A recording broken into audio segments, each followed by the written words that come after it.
You are listening to KC Sports Network, the #1 podcast network for today's Kansas City sports fans. With former players from your favorite teams, informed perspectives, and former insiders, this is the place for you. KC Sports Network is proudly presented by Emprise Bank, your partner in possible. And welcome back, everybody. It is time for episode 2 of The Breakdown. I'm Matt Hamilton.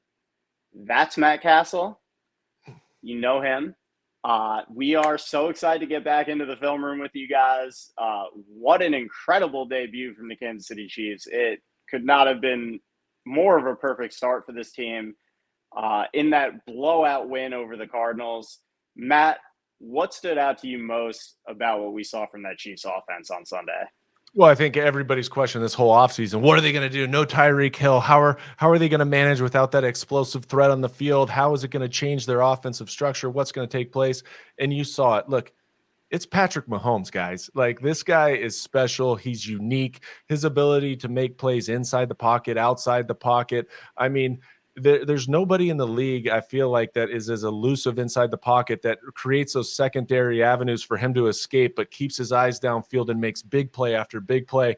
I mean, how he dispersed the ball, I thought the play calling was outstanding, and the movement that they have and the versatility that they have in showing of such a variety of looks, the motions, the move the pocket scheme, the running game. I mean, it was all around an outstanding performance by the offense. And I thought the defense, for as high-powered of an offense that Arizona is, and usually how they come out the gate with Kyler Murray and everybody else, I thought they bottled him up very well all game long. They won their one-on-one matchups, and really the defense looked good. And they have to be really encouraged with this first outing, especially, like I said, without Tyreek Hill and all the different questions. I mean, they answered the bell. Yeah, and I'm with you. I absolutely, obviously Mahomes was phenomenal. He made some ridiculous throws, but I absolutely love the play calling as well and the play design that we saw, the ability to create favorable matchups for their pass catchers. And just like we talked about last week, the depth in that receiving core was really on display. You saw everybody getting involved. And it was an impressive thing to watch. And this is a different looking Chiefs offense this year without Tyreek. But in some ways, it's for the better, because obviously you want to key on Kelsey, try to take him away as best you can. But everybody else in that receiving core can get involved at any time, and they're all dangerous with the speed they have and the versatility they have. So I was just absolutely blown away with what we saw from every facet of that Chiefs offense. So without further ado, let's get into some of the key plays from Sunday and what we saw. Get into some breakdown. I love it. So Matt, here we go. One of the first third downs of the game, a 3rd and 7 here. And this was just a well-designed play and well-executed play. Walk us through what you saw here. Right, it's 3rd and 7, right? And 3rd and 7, you're either expecting pressure or you're expecting coverage. In this case, you can tell with the shell up top, they've got 2 high safeties. But you can also tell with the demeanor of the cornerbacks and as well as the linebacker position that they're playing some form of man underneath. And a lot of times what we refer to this is 22 man. So you've got 2 high safeties over the top to help protect the deep threats, but underneath they're playing with inside leverage and trying to play man coverage and undercut anything. So as you see here, it's I call it a 3-by-0 formation, because Travis Kelce is isolated up top by himself, and then down below you've got 3 wide receiver set with Juju Smith-Schuster on the inside here. So as you start to play this, the other big key component right here is what we're pointing out is, guess who Juju Smith-Schuster's lined up on? That's a linebacker. That's Isaiah Simmons. He's a freak of nature. We all know that, but that is not a good matchup for anybody, let alone a big linebacker like that. Even as versatile as he is, this is a tough matchup for him. So as you can see with this route, as it starts to progress here, Mahomes is taking his drop. He's starting left. This is a progression read. We got a post-wheel combination down here by those 2 wide receivers. Now, what I love about Juju Smith-Schuster's release pattern here is he inside release. And we used to call this throwback. Some people will say it's an inside release sail route. But what he's doing here is selling that over crossing route and he gets Isaiah Simmons to go for the undercut very early because he's panicked, right? And then as you see, he comes back out into that window. So it's a true progression read. Post is not really there. Wheel, there's not a ton of separation there either. You might get a 2-on-1 on the safety, but now Juju Smith-Schuster wins, and he just absolutely kills Isaiah Simmons. Mahomes does a good job escaping, delivering the baby, and onward we roll.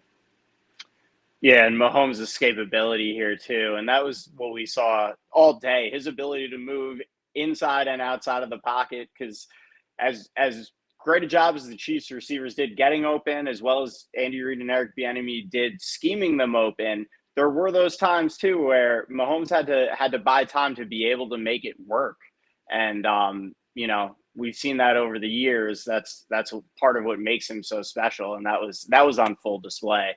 And yeah, as you said, anytime you get a wide receiver matched up against a linebacker, I don't care how good that linebacker is, it's such a huge advantage to your offense. And that's what Juju adds to this team this year that they haven't really had in the past, is a guy that operates primarily out of the slot. That's just such a crisp route runner and really such a dangerous threat, especially in these third down situations. I know 2 years ago, he led the NFL in receptions on third down. So, right out of the gates here, that's who Mahomes was looking for, and results in a huge play.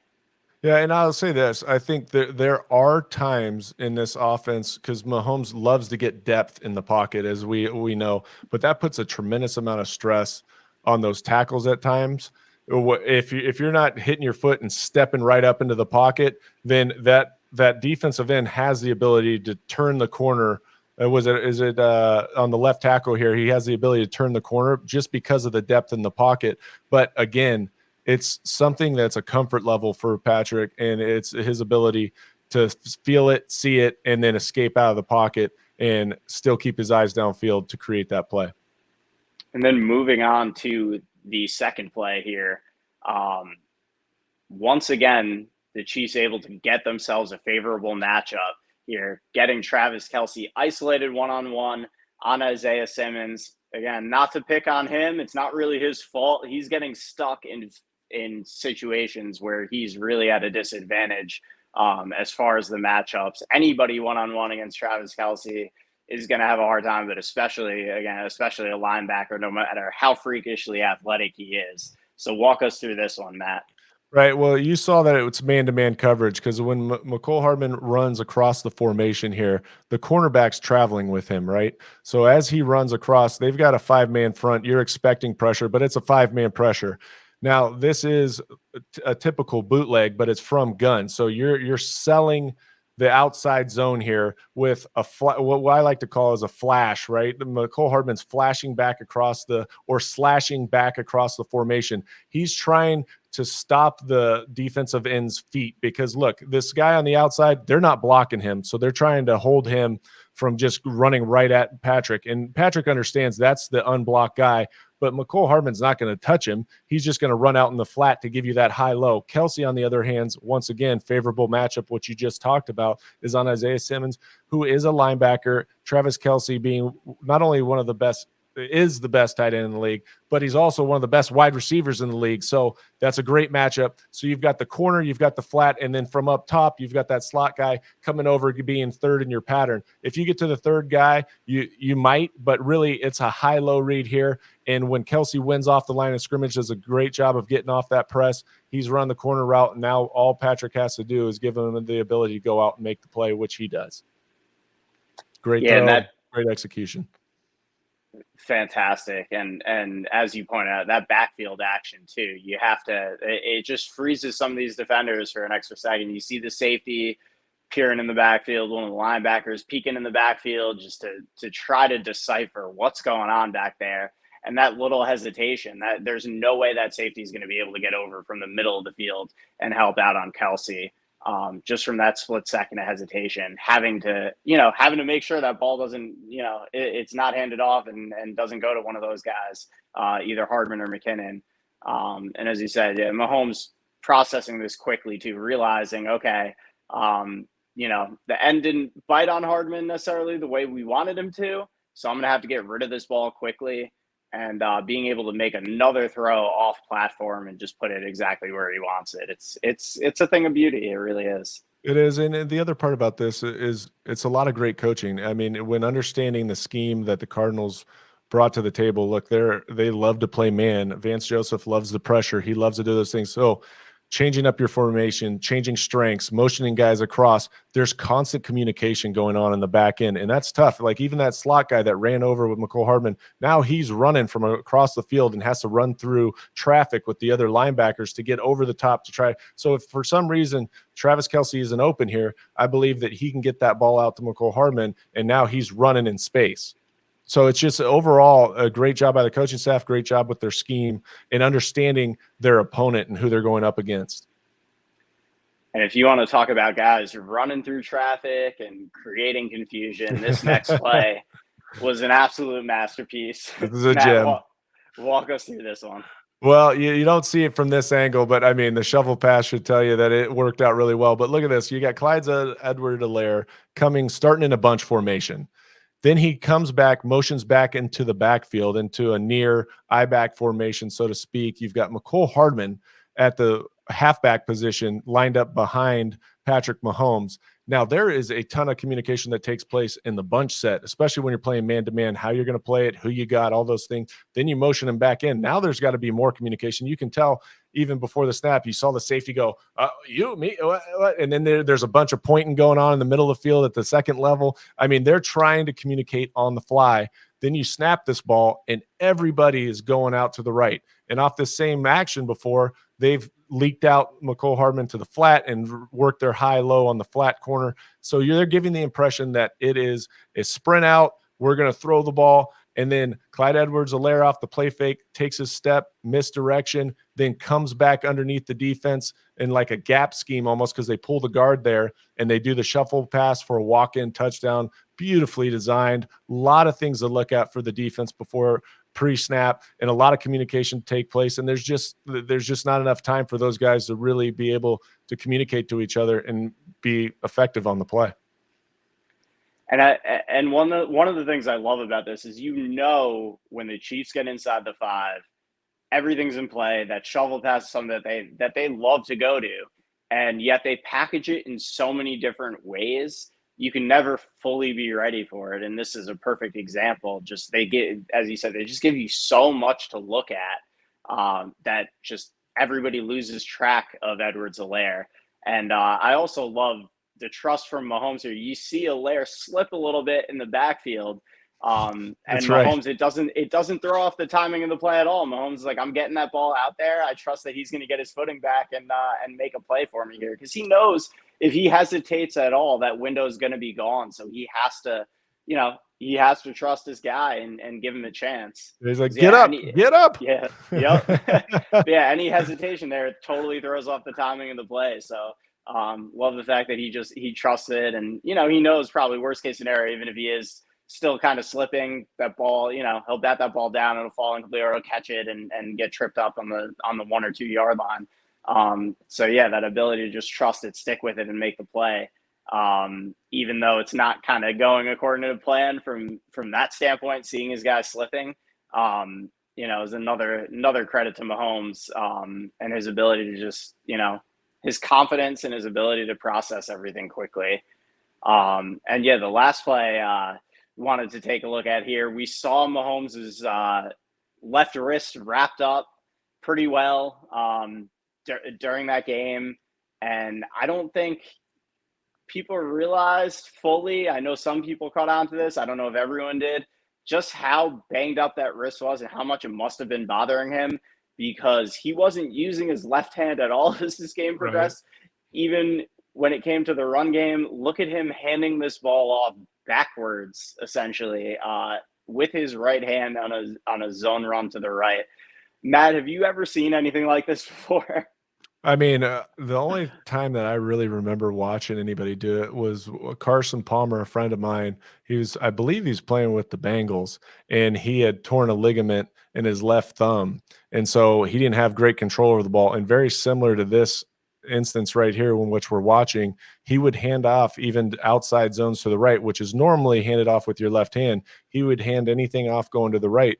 with his right hand as well, turn it over backwards and hand it off that way. So you know that wrist had to be bugging him a little bit, considering that he wasn't even willing to put the ball in that hand. He's like, yeah, I'm just going to hand it off to the right.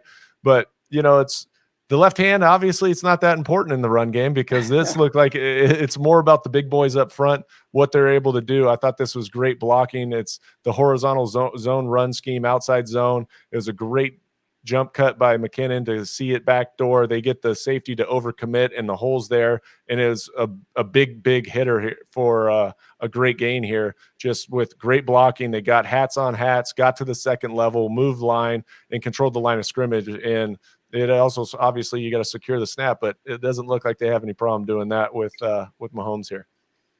Yeah, and obviously the injury didn't affect him at all in the passing game, as those 360 yards and 5 touchdowns. And it didn't seem to affect his ability to hand it off effectively. Could this be something, though, that is a little bit of an issue in the run game going forward? Or do you think he's just such a great athlete, he's going to be able to manage and continue to navigate things this way if that risk continues to bark at him?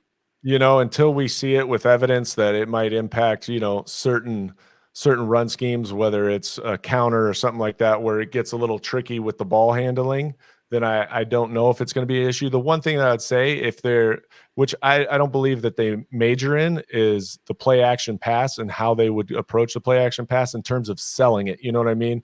Because if you're right hand and then you're coming back to right hand, you might not be able to get over the ball as well.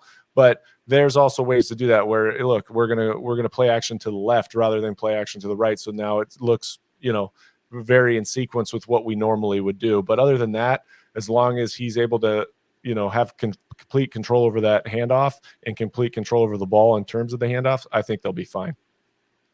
Yeah, and even on a short week, as he said, if they have to scheme around it, I trust Andy Reid to be able to make that work. Yes. Hey, sorry to interrupt, but I need to tell you about our friends at DraftKings. The wait is over. DraftKings Sportsbook, America's top-rated sportsbook app, is officially live in Kansas just in time for football season. That means betting legally on same-game parlays, spreads, money lines, and more anytime and anywhere across the Sunflower State. To celebrate, DraftKings is giving new Kansas customers a can't-miss offer. Bet just $5 on anything and get $200 in free bets instantly. Download the DraftKings Sportsbook app now and use promo code KCSN to get $200 in free bets instantly when you place a $5 bet on anything. That's code KCSN only at DraftKings Sportsbook, America's top-rated sportsbook. Gambling problem? Getting help is your best bet. Call 800-522-4700. Must be 21 years or older. Physically present in Kansas. Eligibility restrictions apply. Bonus issued as free bets. 1 early win token issued at opt-in. Moneyline bets only. Deposit and wagering restrictions apply. Eligibility terms at DraftKings.com/Kansas on behalf of Boot Hill Resort and Casino. Now, let's get back to the show. You can't have a more exciting matchup on Thursday Night Football in Week 2 than Chiefs-Chargers, especially after the way that both of those games played out last year with the additions that the Chargers have made. We know J.C. Jackson will not be on the field, but Khalil Mack will be. And after his phenomenal debut with 3 sacks in that win over the Raiders, including the game-winning strip sack on Derek Carr, Bosa had a sack and a half in that game. It's going to be a lot for the Chiefs to handle, but what are you looking at as we look ahead to this Thursday night matchup? I mean, this is going to be a dogfight. It's a division rivalry. The Chargers has finally put themselves in a position where I feel like, at least they feel like, that they can compete with the Kansas City Chiefs and hopefully overtake this division. But at the same time, until it's done, until the Kansas City Chiefs prove otherwise or the LA Chargers prove otherwise, then it's still the Kansas City Chiefs division to be lost. But at the same time, I think both teams, they're different, right? They have a different roster, and while their coaches are the same, I think the Chargers have gotten better on the defensive side of the ball, and so that will be something interesting to look at to see how much of an impact a guy like Khalil Mack will have on this game. how they handle him in terms of pressure. Is it chip help? Is it putting presence over him with the tight end? All those type of situations. Can they get the run game going? Because they're much better against the run this year, I think, with Khalil Mack in there, because he can hold down the edges. And then again, this is always a battle. You've got two of the premier quarterbacks, young quarterbacks in our league. Both of them are MVP caliber players. And that's when it becomes exciting, because these are high octane, high powered offenses that can score at will. And is it going to be one of those games that it's the last man standing, whoever has the ball last? Is it going to be the electrifying performances that we think of? And a lot of people don't also think about, it's a Thursday night football game. There's limited preparation. Now, that preparation probably by the coaching staff and also their advanced scouting department has started prior to this last game. But at the same time, for players, you're recovering from a Sunday game. Your Monday is really, you're turning the page, you're moving on to the next opponent, because you got to start your film study and what they're doing for the LA Chargers, for the Kansas City Chiefs. You start on Monday. Tuesday's more of a walkthrough. Wednesday, you're kind of finalizing game plans last minute and then playing on Thursday. So it's a different animal when you're talking about just general preparation for a game like this. Yeah, and I'm just interested to see, you mentioned how you deal with Mac, but with Bosa on the other side, having two elite tier pass rushers on either edge, and trying to navigate that, because obviously, it's going to be really hard to get help on both of them. I'm interested to see kind of how they navigate that, because I think this is as dangerous a pass rushing duo as we've seen in this league. And yeah, I mean, the one time I think in his entire career that Mahomes has looked somewhat human was in that Super Bowl against the Bucs, where they were able to get consistent pressure. I know the offensive line for the Chiefs is so drastically improved since then. But that is the one thing we've seen kind of throw him off his game a little bit, was when a team was able to get consistent pressure like that. So how do you think as an offense the Chiefs can navigate not having just to deal with Khalil Mack, but two guys of that caliber?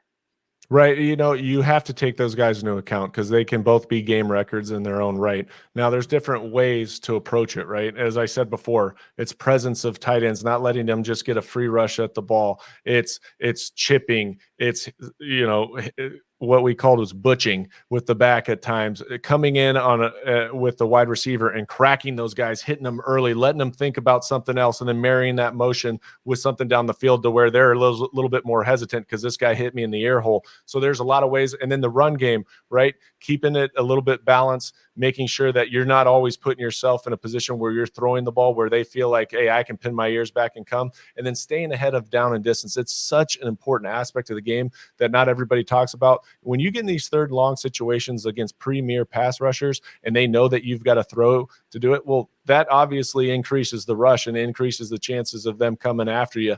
And so by making sure that you get in favorable third down situations, and I'm talking about 3rd and 5, where you still have the ability to run the ball, but also throw quick game or take shots, you still open up that playbook a lot more so than limiting yourself to just the pass plays when you're in 3rd and 10, 3rd and 12. So I think being successful on 1st and 2nd down, being able to run the ball, mixing in some screens, and then taking advantage of your shots, maybe with max protection to make sure you get an extra guy in there to give presence, is always something that we talked about throughout the course of the week when we're going up against a really good pass rushing team, particularly with two guys that can do it.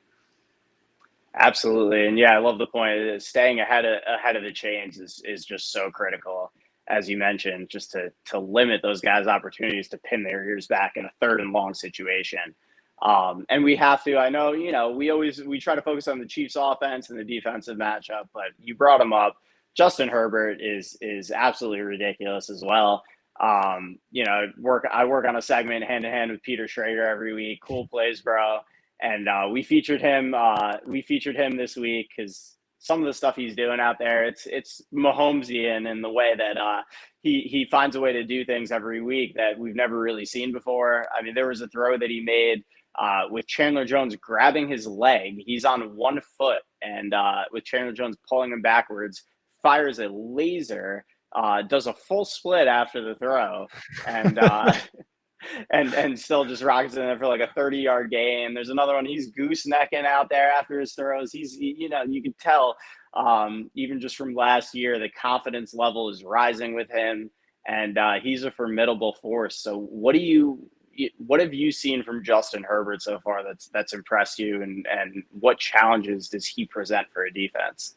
Well, he's a guy that can do it all, and as big as he is, what a lot of people don't understand is he also has the ability to get outside the pocket, to take off running. He's a full field reader, can make any throw. He is as accurate as any quarterback in the league of those down the field throws. And he's got guys, Keenan Allen, Mike Williams, those guys that can go get it. And so they're going to stress the defense because they're going to put you in a bind. It's not like they're going to play this possession passing game. No, they're going to take their shots. They're going to throw outside the numbers because he's capable of doing it. His vision, he's got outstanding vision. He understands defense. He's a smart guy. He understands what's being done, but he's not one of those statues in the pocket that you saw, these old school 6'6", 240 guys that sit in the pocket and they're going to stay in the pocket. No, he's going to move outside the pocket. They can set up their boot game, their play action. He's got Austin Eckler, who adds another layer to this offense because his ability not only to run the ball, but also get out and pass patterns. So this is a dynamic offense as well. And they do it a little bit differently in terms of scheme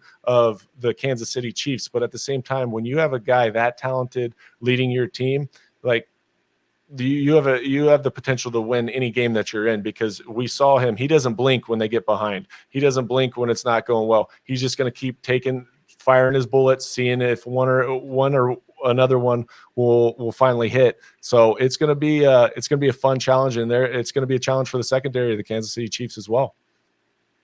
Absolutely. And you're right about his demeanor. It was one thing that was kind of knocked in the draft process, was that he's just kind of like a flatline guy and doesn't have a big personality, but that really works in his favor because he never seems rattled. He's just the same even keeled guy throughout. And it's funny. That's kind of what, when I was at Missouri as a student quarterbacks coach, I was working under David Yost, who happened to be his quarterback coach at Oregon early in his career. And I asked him going into the draft process, like, hey, is there something to this? Like, is he too quiet? Is he not respected as a leader? He's like, no. He's like, those guys, you don't need to be the most vocal guy to be a leader. And he leads by example, and those guys follow him because they know he's going to lead them to success because he's just such a phenomenal talent. And and he mentioned that about just, that personality just being so even keel all the time. And we've really seen it come to fruition in the NFL. And he's exceeded, I think, everybody's expectations with what he's been able to do so far. Right. I mean, I'll even go back to his first start against the Kansas City Chiefs, right? And he's a rookie. And I remember my old teammate, Tyrod Taylor, Justin Herbert's first start, he gets the punctured lung right before the game. Well, during that week, he didn't take any reps, right? Because Tyrod Taylor needs the reps to get ready for the Kansas City Chiefs. But they come up to him right before the game, and like 30 minutes before the game, and say, hey, bud, something bad happened back here. Tyrod's not going to be available. You're starting against the defending Super Bowl champions. Go out there. Let's get it done. And he takes that team, and they go to overtime that game. And at that point, you understand how special that is, and the mentality that you have to have a cool, calm demeanor to go out there, not be over anxious, not let the moment be too big, and to go out there and just compete and execute the game plan. Even though you didn't have all the reps, you could tell right away that he could mentally handle it, that he would be prepared no matter what the circumstance is, and that he was a guy that could go out and make plays. And that's why he continued on that path, and Tyrod Taylor never got his job back. But that's a clear indication that I thought early on in his career, this guy has something special. He could be an excellent quarterback, and he's proven now over the duration of just his short career how special he can become. Absolutely. And Matt, before we go, I got to ask you, how do you see this one playing out? Oh, I love it. I love predictions because nobody knows. The game's got to be played. But you know what? We are doing KCSN Network, so I think it's going to be a close game, but I think it's going to be a high-scoring game. I think both of these offenses are going to have a tremendous amount of output. It's going to be a duel between these two outstanding quarterbacks, but at the end of the day, I think Kansas City wins on a field goal, 34-31. I could not agree with you. Does that make sense? Okay, good. That makes a lot of sense, and I couldn't agree with you more. I think we're going to see a shootout in this one. I think both offenses we saw right out of the gates they're in midseason form, so I expect a lot of scoring. I think the Chiefs take it 31-27. And it's going to be interesting when we get round two. If J.C. Jackson's back on the field, the Chargers get a little healthier. Obviously, Keenan Allen's banged up too. How that changes things, if it changes things at all. But yeah, I think this is going to be an absolute classic on Thursday night. That's what we've come to expect between these two teams. And I cannot wait for it. I'm so glad we get this gift so early on in the season. And, we'll be here to break it all down for you again next week. That's what we're here for. We'll dig into the film and we'll preview the upcoming matchups as well. So, guys, thank you for joining us. For Matt Cassel, I'm Matt Hamilton. Tune in again next week to see us break it all down once again.